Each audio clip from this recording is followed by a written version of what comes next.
మనందరి ప్రభుత్వం అధికారంలోకి చేపట్టి నాటినప్పటి నుంచి ఒక్కసారి గమనిస్తే మనందరి ప్రభుత్వం అధికారం చేపట్టే నాటికి ఏటా 3 లక్షల మంది పిల్లలు డిగ్రీ పట్టాలు అందుకుంటే అందులో కేవలం 37,000 మందికి మాత్రమే క్యాంపస్ రిక్రూట్మెంట్ ద్వారా ఉద్యోగాలు వచ్చిన పరిస్థితి గతంలో చూసేవాళ్ళం.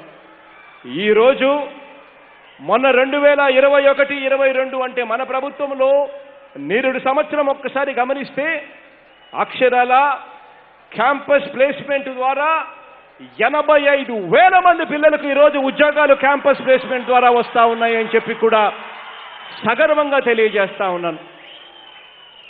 ఎక్కడ గతంలో 37,000 ఉద్యోగాలు, ఎక్కడ ఈరోజు సంవత్సరానికి 85,000 పైగానే ఈరోజు క్యాంపస్ రిక్రూట్మెంట్ల ద్వారా ఉద్యోగాలు వచ్చే పరిస్థితి అన్నది ఒక్కసారి గమనించమని చెప్పి మిమ్మల్ని అందరినీ కూడా కోరుతా ఉన్నా.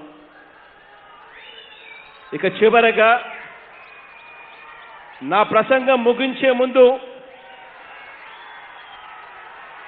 ప్రస్తుత రాజకీయ పరిస్థితులకు సంబంధించి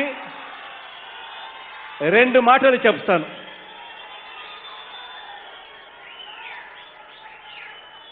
అక్షరాలు రాయటం, అక్షరాలు చదవటం మాత్రమే విద్యకు పరమార్థం కాదు.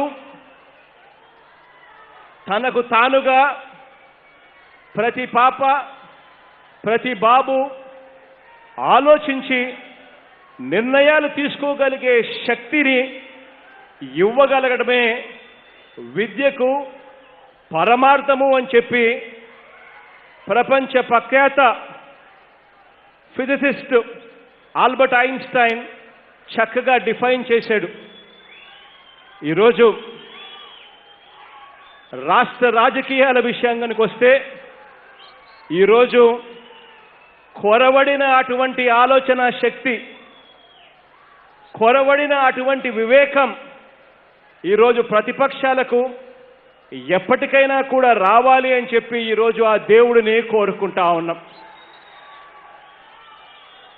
పేదల పిల్లలు ఇంగ్లీష్ మీడియంలో చదవడానికి వీలు లేదని వాదించే మనుషుల సంస్కారాలు మారాలని ఆ దేవుడిని కోరుకుంటా ఉన్నాం. నా వారు మాత్రమే బాగుపడాలని కోరుకునే మనస్తత్వం నుంచి మనుషులంతా ఒకటే అన్న మానవతావాదంతో కూడిన జ్ఞానం వీరందరికీ కూడా రావాలని ఈరోజు దేవుడితో కోరుకుంటా ఉన్నాం. ఈరోజు ప్రతిపక్షాలు ఎలా ఉన్నాయి అనంటే, ఫలానా ప్రాంతంలో, ఫలానా పొలాలలో, ఫలానా రేటుకు నా భూములు అమ్ముకునేందుకు మాత్రమే ఒక రాజధాని కట్టాలి అన్న ఆలోచన నుంచి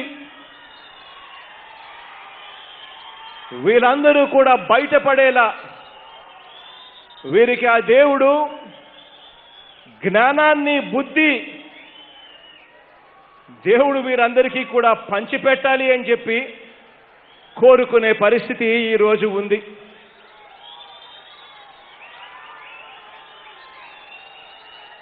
ఎస్సీ, ఎస్టీ, బీసీ, మైనారిటీ, నిరుపేద వర్గాలకు రాజధానిలో ఇళ్ల స్థలాలు ఇస్తాము అనంటే సామాజిక సమతుల్యం దెబ్బతింటుందని, డెమోగ్రాఫిక్ ఇంబ్యాలెన్స్ వస్తుందని వాదించే మెదళ్లను మార్చగల చదువులు, జ్ఞానం, మంచి ఆలోచనలు ఇలాంటి వారికి రావాలి, ఇవ్వాలి అని దేవుడిని కోరుకుంటా ఉన్నాం. నవరత్నాల పాలనతో పేదలకు మనందరి ప్రభుత్వం మంచి చేస్తుంటే దానిని జీర్ణించుకోలేక, పేదలు బాగుపడడం తట్టుకోలేక ఈ పెత్తందారులంతా కలిసి కూడా దుష్ప్రచారాలు చేస్తూ ఉన్నారు. జగన్ బటన్ నొక్కడం మొదలుపెట్టి ప్రజలకు మంచి జరిగితే వీళ్లకు పుట్టగదులుండవు అని, జగన్ బటన్ నొక్కితే రాష్ట్రం శ్రీలంక అయిపోతుందట. ఇదే రాష్ట్రం వీళ్ళ అధికారంలో ఉన్నప్పుడు అమెరికా అట. ఈరోజు ఇలాంటి దుష్ప్రచారాలు చేస్తూ నిస్సిగ్గుగా అడ్డుకునే కార్యక్రమాన్ని చేస్తా ఉన్న వీరికి ఇంకిత జ్ఞానం దేవుడు ఇవ్వాలి అని చెప్పి ఈరోజు కోరుకుంటా ఉన్నాం. ఒకసారి గమనించమని అడుగుతా ఉన్నాను. రైతులను మోసం చేసిన బాబు ఈరోజు వ్యవసాయం గురించి మాట్లాడుతూ ఉన్నాడు. పిల్లలకు అన్యాయం చేసిన ఈ చంద్రబాబు ఈరోజు ఎడ్యుకేషన్ గురించి మాట్లాడుతూ ఉన్నాడు. అక్క చెల్లమ్మలకు ద్రోహం చేసిన ఈ బాబు, దగా చేసిన ఈ బాబు ఈరోజు మహిళా సాధికారత గురించి మాట్లాడుతూ ఉన్నాడు.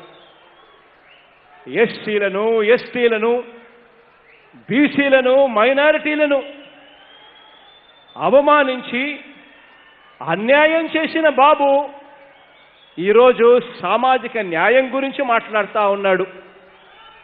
ఇలాంటి వాళ్ళు ఈరోజు లెక్చర్లు దంచుతూ ఉంటే రాష్ట్ర ప్రజలంతా కూడా ఈరోజు ఏమనుకుంటున్నారో తెలుసా?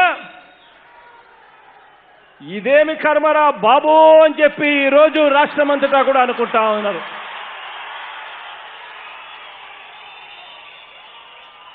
ఇలాంటి కుళ్ళిపోయిన పెత్తందారీల మనస్తత్వాలున్న ఇలాంటి బాబులకు, ఇలాంటి దత్తపుత్రులకు